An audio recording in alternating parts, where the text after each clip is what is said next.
Hello dear students. So you are all set for your first term exams. I know you all are working very hard, है ना? So here it's time to make all of us proud बेटा. आपने जो मेहनत की है उसको अब इम्प्लीमेंट करने का टाइम आ गया है. तो first of all you have to keep yourself very calm and confident. Believe in yourself. आपने बहुत मेहनत की है और पेपर भी आपका बहुत अच्छा होगा. तो ऑलमोस्ट 15 डेज रह गए हैं बेटा हमारे पेपर के लिए. तो हम कुछ इम्पॉर्टेंट पॉइंट्स को एक बार रीचेक कर लेते हैं.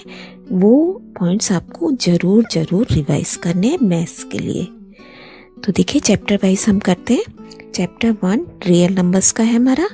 तो इसमें आपको पता है हमारे पास कैसे क्वेश्चन आते हैं, शांत अशांत, है ना, टर्मिनेटिंग नॉन टर्मिनेटिंग. और उसके बाद पूछता है कि अगर टर्मिनेटिंग है तो कितने प्लेसेस के बाद वो टर्मिनेट कर जाएगा. तो आपको पता है लोएस्ट फॉर्म में होना चाहिए एक तो फ्रैक्शन आपका, और नीचे डिनोमिनेटर 2 और 5 के फॉर्म में होना चाहिए. उसके बाद अगर ऐसा है तो उसकी हाईएस्ट पावर हम चेक करते हैं.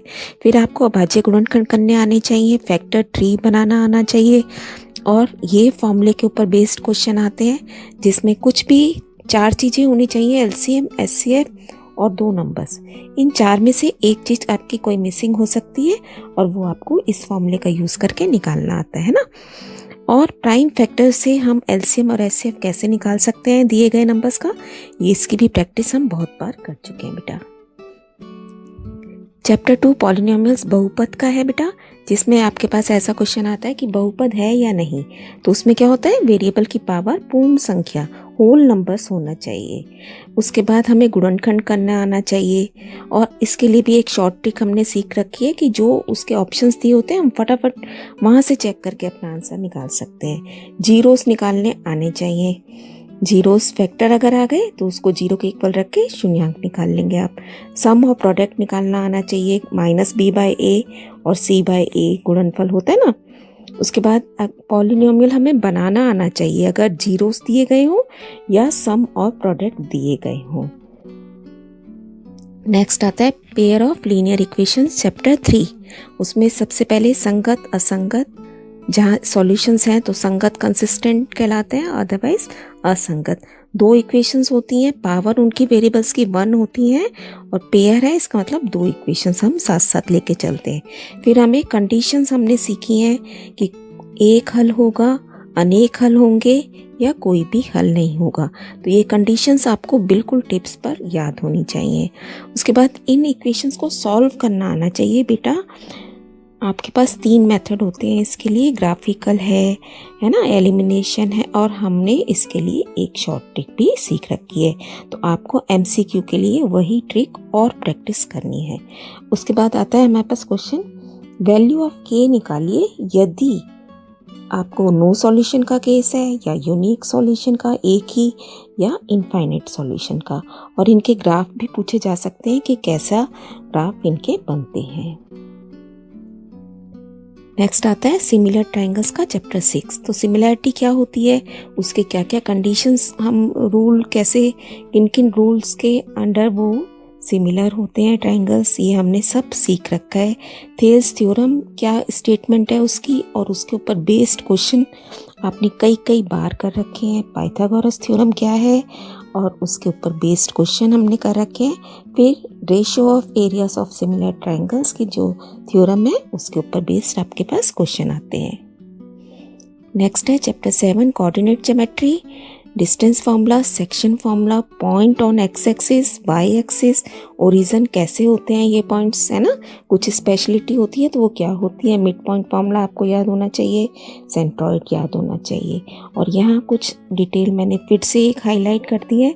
रेक्टेंगल है, इसका मतलब अपोजिट साइड्स इक्वल और diagonals equal. Parallelogram opposite sides equal लेकिन डायगोनल्स नॉट इक्वल.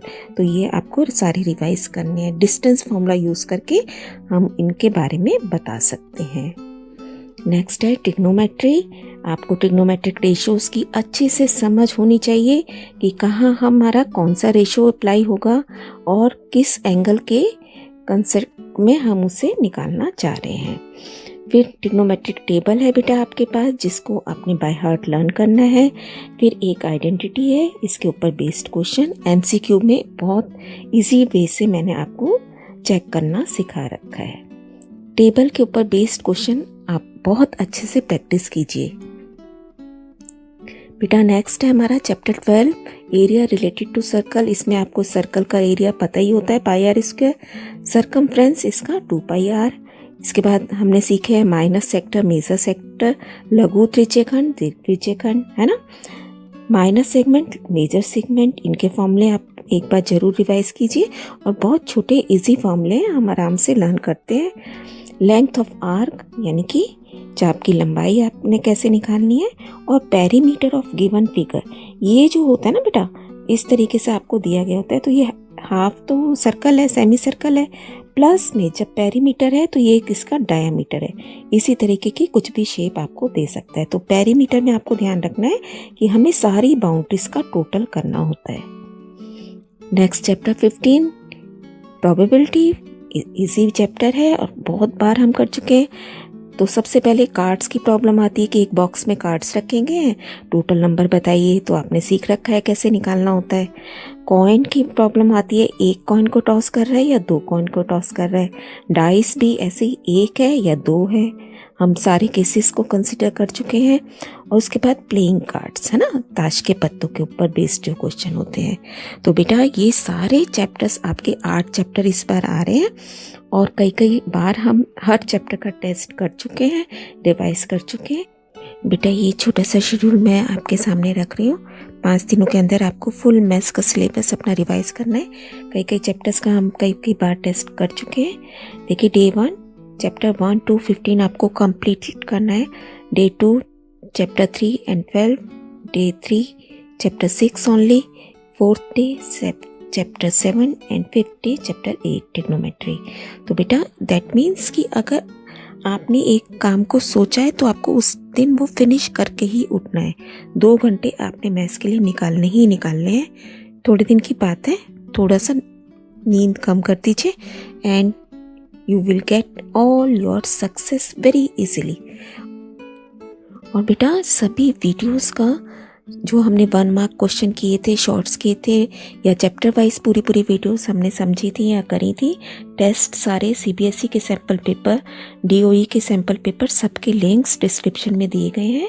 आपको जहाँ भी ज़रूरत लगती है आपको उसको लिंक को ओपन कीजिए और रिवीजन कीजिए बेटा। तो follow your dreams with dedication. Good luck, all the best, with love.